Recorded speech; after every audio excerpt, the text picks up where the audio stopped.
दिनांक 20 जानेवारी रोजी Lasalgaon police station हद्दीतील विंचूर या ठिकाणी एक व्यक्ती हा NDPS अंतर्गत येणारा पदार्थ विक्रीसाठी येणार आहे या संदर्भातली माहिती माननीय विशेष पोलीस महानिरीक्षक यांना व आम्हाला प्राप्त झाल्यानंतर एक संयुक्त पथक बनवून त्या ठिकाणी व्हेरिफिकेशनसाठी पाठवण्यात आलं।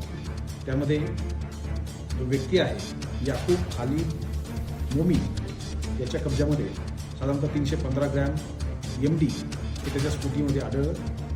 त्याचबरोबर त्याची घरझाडती घेतली असता त्यामध्ये 386 ग्रॅम MD हे त्याच्या घरामध्ये मिळून आलं। साधारणतः टोटल 701 ग्रॅम MD पावडर तिथे मिळालेली आहे। वरिष्ठ अधिकारी ही घटनास्थळी जाऊन त्या संदर्भातील पूर्ण कारवाई करण्यात आलेली आहे। त्याच्यामध्ये साधारणतः 50 लाख रुपये किमतीचा हा MD पदार्थ हा त्याच्या कब्जामधून मिळून आलेला आहे।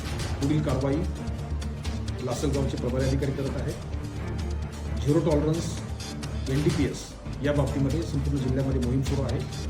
NDPSच्या कोणत्याही पदार्थ जर कुठेही आढळले या बाबतीमध्ये कडक कारवाई ही करण्यात येत आहे। वेगवेगळी पथकर निर्माण करण्यात येत आहेत आणि याचाच एक कडी म्हणून ही कारवाई आहे। या कारवाईमुळे निश्चितपणे NDPSचा झिरो टॉलरन्स या मोहिमेला यश मिळेल, बळ मिळेल। थँक्यू।